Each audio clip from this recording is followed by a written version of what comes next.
hello, j'espère que tu vas bien. On se retrouve aujourd'hui pour un nouveau jour du calendrier de l'Avent livresque, le jour 8. Et aujourd'hui, on va parler d'un livre qui m'a été conseillé, enfin qui nous a été du coup conseillé par Océane, qui n'est autre que un Daniel Steele, donc Palomino. Je te mets ici, comme d'habitude, sa petite vignette. Et je t'avoue que en fait, je connais de nom Daniel Steele un peu comme Nora Roberts, comme tous ces livres en fait qui sont réédités 15 fois chez J'ai lu ou chez le livre de poche. Et donc du coup, je m'étais dit bon bah voilà. Et je connaissais de nom en fait parce qu'on les voit souvent en fait dans les rayons, je trouve, des librairies, etc. Mais j'ai jamais lu aucun des livres de ces deux auteurs. Donc peut-être qu'un jour, quand je serai plus vieille, je me lancerai. Mais en tout cas, là, quand Océane du coup l'a proposé, je me suis dit tiens, ça peut être pas mal. Comme ça, je pourrais découvrir Daniel Steele et voir peut-être que ça peut me plaire ou pas, ou peut-être que ça va te plaire aussi. Donc du coup, elle m'a proposé de parler de Palomino. Je connais pas du tout. Hein. Sincèrement, Daniel Steele, en fait, je connais comme tout le monde, je pense, le nom, parce qu'on le voit 15 millions de fois dans les magasins, mais dans les rayons en tout cas. Mais après, voilà. Donc il y a une première édition qui a été faite à les presses de la Cité en 1999, comme quoi, quand tu vois là la couverture, qui est récente, en fait ça a été édité 15 millions de fois en poche et je ne sais combien de fois en grand format. Il doit avoir 15 millions d'éditions, je n'ai pas regardé sur Livre Addict, mais à mon avis ça doit être ça.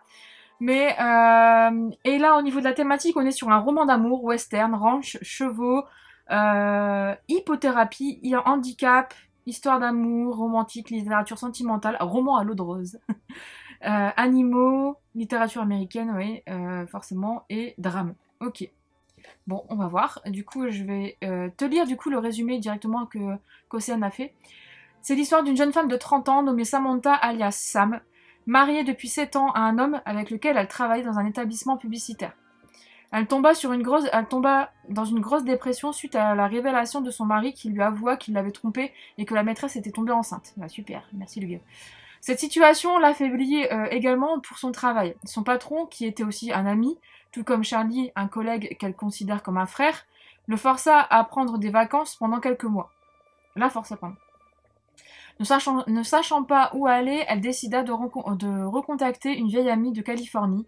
Elle se retrouvera dans un ranch où elle rencontra celui qui s'occuperait d'elle, Tate Jordan. Ce dernier l'agaçait beaucoup par son comportement assez dur envers elle, mais ce n'était que le début et elle ne savait pas à quel point elle avait tort. Ok, donc en gros, on est vraiment sur une histoire en fait. Enfin, c'est vraiment une romance quoi. Enfin, je m'attendais pas du tout à ça. En fait, enfin, oui, je me doutais que c'était des romances, mais pas à ce point, pas au même acabit, on va dire, au même niveau que les romances qu'on peut trouver chez Harlequin ou chez Hugo Roman, enfin New Romance. Et ça me fait penser un peu à Wild Men de Jake Ronover, du coup, sans à mon avis le côté érotique.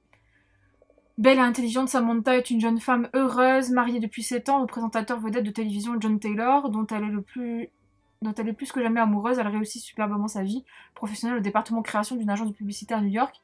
Aussi, le jour où John lui annonce brutalement qu'il la quitte pour aller vivre avec son assistante, donc il l'a trompée, tout s'écroule pour Samantha. Au bout de quelques mois, n'arrivant toujours pas à surmonter sa peine, elle part se changer les idées chez une amie qui possède un ranch en Californie. Ok, la vie au grand air qu'elle mène là-bas, en précipitant efficacement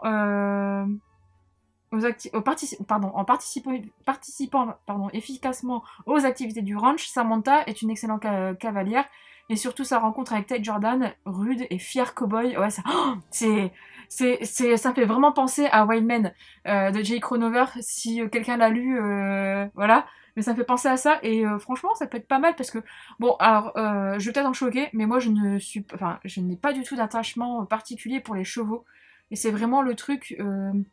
Enfin, c'est pas que j'aime pas l'animal et que voilà, je ferai jamais de mal à un animal, mais en fait, j'ai jamais eu d'attachement particulier avec les chevaux au point de faire de l'équitation, etc., de m'intéresser aux chevaux. Et c'est vrai que c'est un truc que je ne vais pas rechercher du coup dans une lecture.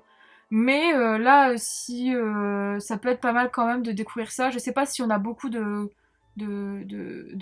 dire, si c'est beaucoup autour de ça, etc. Mais ça peut être pas mal. Alors je sais pas, on parle d'handicap, mais alors de retour à New York, Samantha reprend son travail avec acharnement jusqu'à ce qu'une tragique chute de cheval bouleverse complètement sa vie. Oh, ok, d'accord.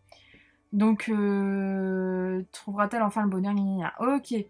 Bon, bah, je suis curieuse de voir. Franchement, alors Océane m'a dit que c'était vraiment, voilà, mais bon. Je te mettrai en barre d'infos, du coup, sa chronique. Hein. Mais ok. Alors, au niveau des livres qui peuvent t'intéresser, enfin, que tu as lus, et que si tu as aimé, tu peux aussi aimer, du coup, Palomino. Il n'y en a aucun que j'ai lu non plus. Il y a Love Story de Erich Segal. Il y a du Nicolas Sparks à tout jamais. Donc pareil, Sparks, on le voit souvent aussi un peu comme Nora Roberts, c'est style, je trouve. Bayou de Nora Roberts. Pour toi, Nicolas de James Patterson. Tim de Colin McCullough. C'est un vieux ça. Et Envole-moi de Annelise Heurtier. Donc Envole-moi, ça c'est sorti chez Casterman ou Fleurus ou Flammarion, je sais plus. Mais en tout cas, c'est sorti récemment ça. Bref, donc en tout cas, si tu as lu un de ces livres, ça pourrait peut-être te faire plaire, enfin te faire aimer Palomino. Donc te faire plaire. J'arrive pas à parler, je suis désolée. Hein. Et donc du coup, ouais, ça... Là, on va dire, je suis à 60-65%, on va dire. Mais une petite romance comme ça peut me plaire, j'en suis sûre. En fait, moi j'aime bien chercher des trucs doudous comme ça. Donc on va passer du coup à la vie d'Océane. Ah non, avant de passer à la vie d'Océane, j'aimerais quand même voir la citation. Donc elle se laissa tomber sur une bergère secouée de sanglots incoercibles. Incoercibles. Mais c'est un mot que je vois pas souvent, ça que je dis pas souvent. D'un geste sec, John rabattit le couvercle de la valise dans laquelle il avait jeté pêle-mêle quelques chemises, une paire de tennis, 2 paires de mocassins et un léger costume d'été. Il saisit une poignée de cravates qu'il garda à la main. Il était parfaitement inutile de prolonger cette scène épouvantable. Je le déteste parfois, mais la plupart du temps, il me manque et je me demande s'il s'occupe bien de lui. Je sais pas de qui on parle, mais... Ok. Alors là, il y a des... Il y a un petit extrait. Samantha se hâtait vers le porche d'un élégant petit immeuble de la 63e rue Est. Elle cligna des yeux, à demi aveuglée par les rafales de vent et la pluie battante, à laquelle se mêlait un peu de neige fondue. Enfin arrivée à destination, elle laissa échapper un petit soupir, comme pour se donner du courage. Comme à l'accoutumée, sa clé refusait de tourner dans la serrure. Elle força un peu, et finalement la porte céda. La chaleur du vestibule l'enveloppa immédiatement.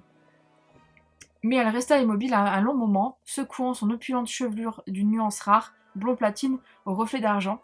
Durant son enfance, on l'avait surnommée Blondasse et elle en avait cruellement souffert.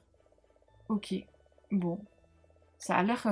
niveau écriture, ça va quoi. Enfin, niveau traduction, vu que c'est pas une auteure française, Danielle Steele. Ok, curieuse. Je pense qu'on est vraiment sur un livre où on est plus ancré sur le... Comment dire, moins sur le côté romantique que sur peut-être le côté vraiment souffrance des personnages, un peu moins ce qu'on a dans le new adulte, quoi, au final. Le new adulte, c'est vraiment ancré sur la romance et tout le bordel qu'il y a autour. Enfin, tout le bordel, je parle des passages érotiques, etc. Alors que là, je pense qu'on est plus centré justement sur le personnage en tant que tel, ou les personnages justement en leur mal-être, etc. Et d'un côté, c'est ce qui manque parfois dans la new romance, donc voilà, on passe peut-être à 70% là. Et donc du coup, l'avis d'Océane qui m'a écrit sur Insta, c'est juste bouleversant. On se doute bien qu'il va y avoir une romance, mais c'est pas elle qui est en premier plan. D'accord, voilà, elle me donne bien, elle me justifie bien ce que je viens de dire. Qui est en premier plan dans ce roman, et en plus c'est une romance très lente qui prend son temps, ce que j'ai beaucoup apprécié. Il y a également des histoires d'amitié très fortes, un univers qui mélange relations amoureuses, amicales, chevaux, événements forts, construction et bien d'autres. Petites choses qui sont à découvrir. Attention par contre, le livre est écrit à la 3e personne. D'accord. Ah ok, donc ce n'est absolument pas gênant, mais je sais que que tout le monde n'aime pas forcément. Et elle me conseille, et elle nous conseille du coup, enfin elle me conseille en tout cas, je te conseille également Un si grand amour de cette auteure qui est géniale. Elle fait beaucoup de romans, mais ils ne sont pas tous géniaux, mais ces deux-là, donc Palomino et Un si grand amour apparemment, sont très très bien. Donc, voilà. Au niveau sur son avis sur le blog, donc on a au niveau du livre en lui-même, très facile à lire, agréable malgré quelques mots un peu compliqués à comprendre. Donc j'étais bien là avec le truc je sais pas quoi là. un peu compliqué à comprendre, mais ce n'est pas dérangeant. J'aime beaucoup le fait que parfois les choses sont beaucoup plus détaillées que d'autres fois. On peut s'imaginer la scène, l'endroit ou même la tenue des personnages. Au volant d'une rutilante, là c'est un extrait du coup, en volant d'une rutilante Mercedes vert foncé, il descendit de voiture très élégant dans son pantalon brun, sa veste de cachemire beige et sa chemise crème égayée d'une cravate de soie Hermès. Ok. Et beaucoup d'autres du même style. Alors, la vie en bref d'Océane. Donc j'ai beaucoup aimé les personnages, l'endroit où l'histoire se passe, le plus clair du temps, cette histoire de secret pour plusieurs personnes. L'ambiance est intéressante et attachante. Ok. Même les personnages moins présents dans l'histoire sont attachants d'un côté. L'histoire est belle, parfois émouvante et très touchante. Donne envie. Donne envie. Mon seul point négatif sont les nombreuses mauvaises nouvelles du roman. Alors, c'est-à-dire, pourtant extra, je confirme, mais à la fin, c'est un peu lourd et dommage. Ça ne change pas, ça ne change pas mon point de vue. Cette romance fait partie de mes petits coups de cœur. Donc d'accord, il y a des mauvaises nouvelles, mais on n'en dit pas trop, ok. Mais ça change pas l'histoire, ok, d'accord. Bon.